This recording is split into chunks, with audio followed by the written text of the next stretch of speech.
Voici la carte militaire du 14 juillet 2025 et on va commencer par les frappes générales. Alors voici une carte symboliquement très forte qui est donnée par le gouvernement ukrainien et qui montre un aperçu, car ce n'est qu'un aperçu, d'une journée d'attaque russe massive en drone et en missiles. Chaque flèche que vous voyez là, c'est la source de l'attaque. Et comme vous pouvez le voir, là, il y en a peut-être une quarantaine. Là, ce n'est qu'un petit aperçu, bien évidemment. Donc, les lignes jaunes, c'est les drones et les lignes rouges, c'est les missiles. Alors, encore une fois, cela ne représente que ceux qui ont été détectés par les radars ukrainiens. Vous vous en doutez qu'il en manque énormément, et ce qui est logique d'ailleurs, parce qu'ils ne peuvent pas tout contrôler, chaque drone, chaque missile, c'est juste pas possible. Et pour vous situer, là vous voyez, il y a Kiev, Tcherninov, Soumy, Kharkov, Poltava, Dnipro, voilà, Lvov, bon, etc. Donc vous voyez que là c'est très très impressionnant quand vous regardez ça, mais gardez en tête que ce n'est qu'un tout petit échantillon, ce que vous voyez ici. Beaucoup de centres stratégiques ont été détruits, que ce soit des dépôts de munitions, des dépôts d'essence, des quartiers généraux, évidemment des endroits où des soldats ukrainiens étaient planqués, donc dans des zones résidentielles, dans des écoles, etc., etc., la méthode habituelle ukrainienne.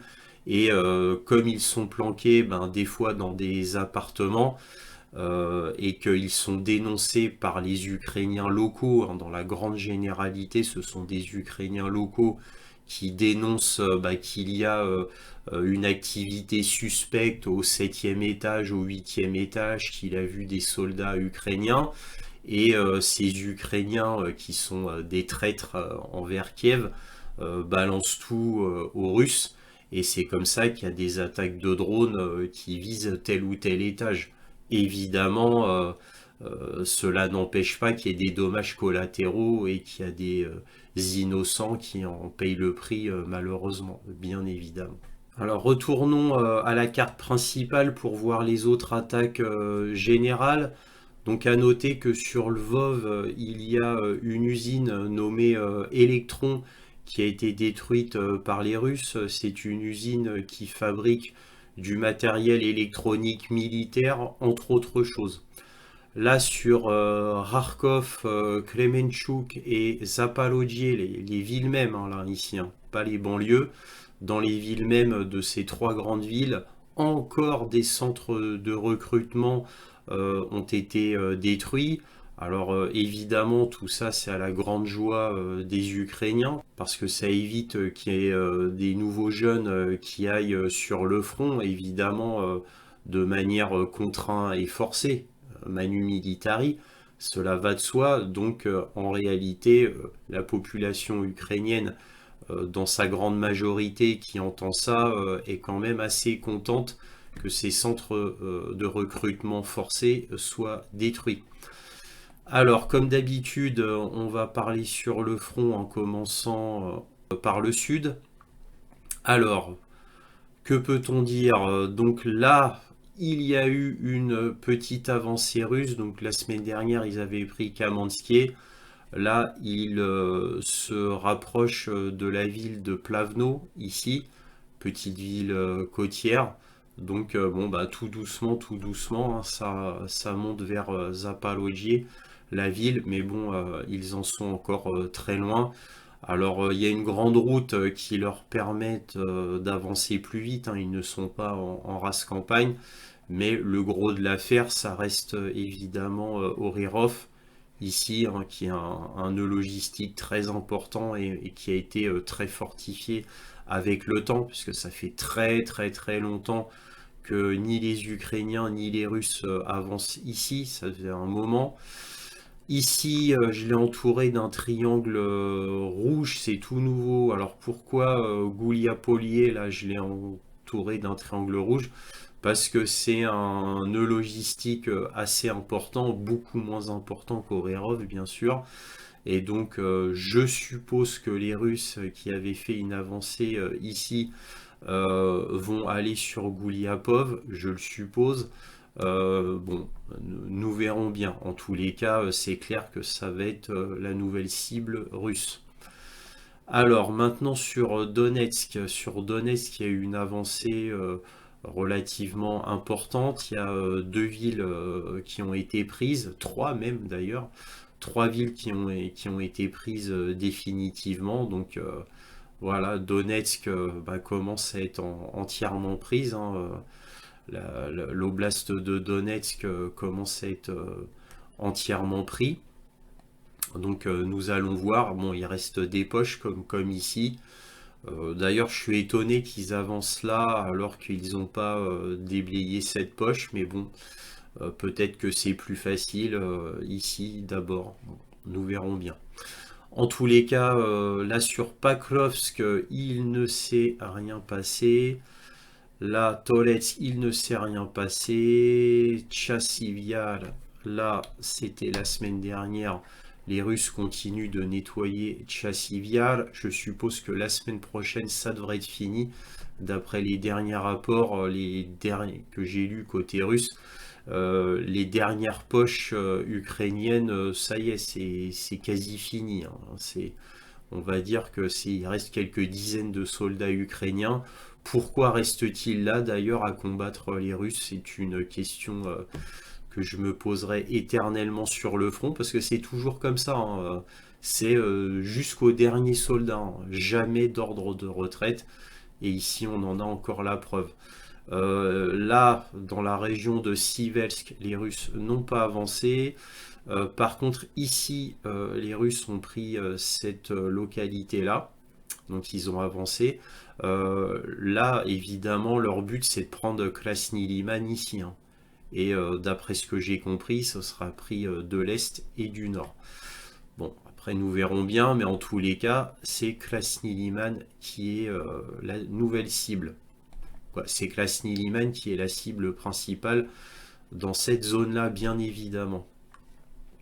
Là, les Russes ont fait une petite avancée. Alors, bon, apparemment, leur but, ça va être de prendre Borava ici. Alors, on va voir. On va voir s'ils y arrivent. En tous les cas, ils vont être aidés par cette grande route. En tous les cas, c'est apparemment cette ville qui est leur cible importante et non pas cette ville-ci. Apparemment, c'est ici qu'il y a un petit nœud logistique.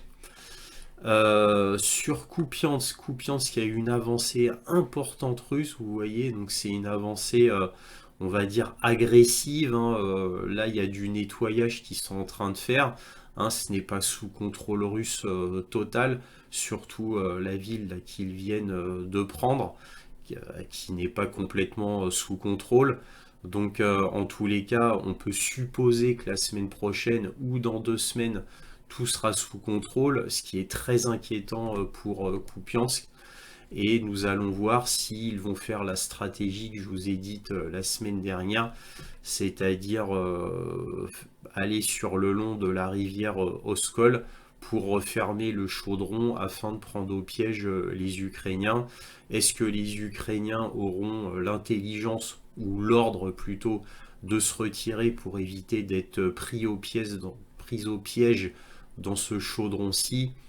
Je ne le crois pas. C'est très rare quand un ordre de retraite est donné côté ukrainien.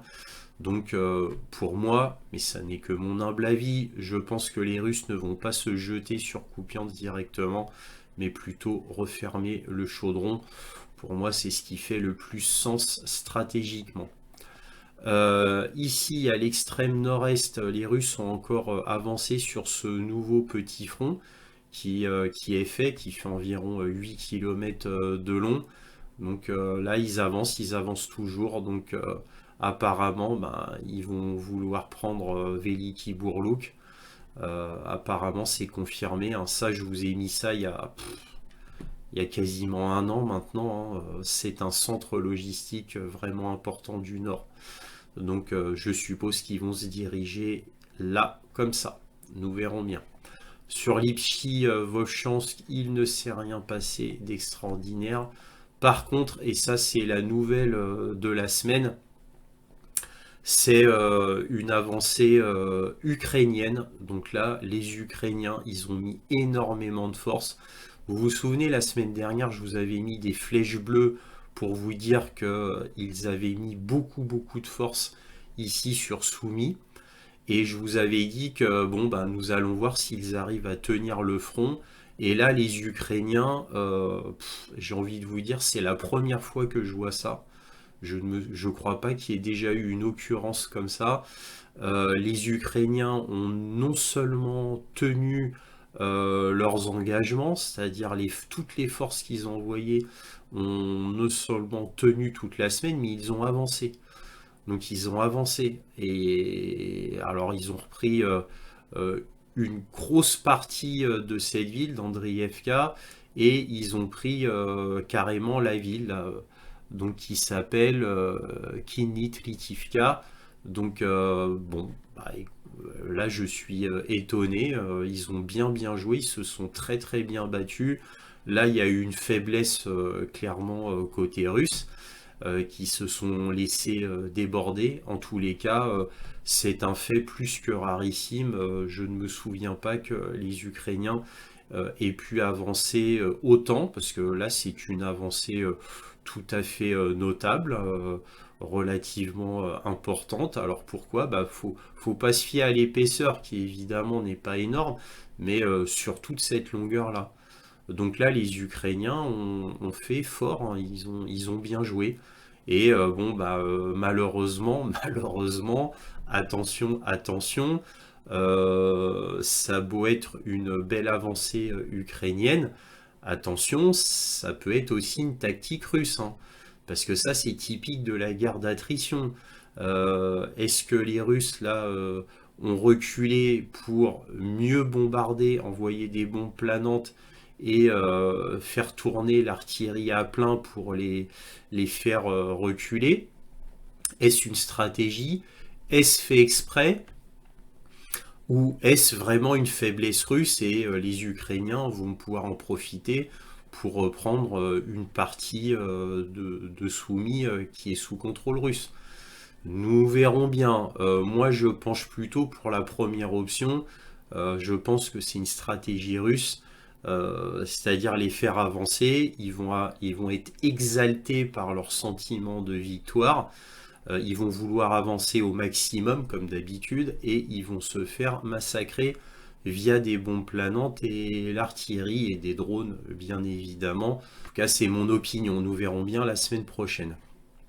Alors là, bah, les Russes bah, prennent un peu leur revanche par rapport à cette section de Soumy ici, puisque les Ukrainiens qui avaient pu pénétrer en Russie ici dans cette oblast, hein, donc là c'est l'oblast de Kursk, et là les Ukrainiens ici ont été repoussés. Vous voyez là c'est les lignes de la semaine dernière. Alors maintenant, il reste des Ukrainiens dans l'oblast de Kursk ici, encore, mais ils ont été très largement repoussés. Alors peut-être du fait même que les Ukrainiens ont envoyé toutes leurs forces ici, et que ça expliquerait pourquoi ils ont été largement repoussés ici. Voilà, et mieux encore côté russe, les Russes en ont profité pour prendre toute cette localité. Donc un nouveau petit front, on va dire. Donc voilà, les Russes ont repris tout ça et ont pris une nouvelle localité côté Soumy. Voilà, donc ce qui expliquerait leur avancée là, c'est-à-dire que des forces ukrainiennes auraient été envoyées ici pour faire cet petit exploit entre guillemets. On verra si cet exploit se confirme la semaine prochaine. Voilà ce qu'on pouvait dire sur la carte militaire. Si cette vidéo vous a plu, n'oubliez pas un petit pouce, éventuellement un abonnement. N'hésitez pas à partager mes vidéos afin que cette chaîne soit mieux connue. Merci à tous pour tout cela et toujours, soyez curieux.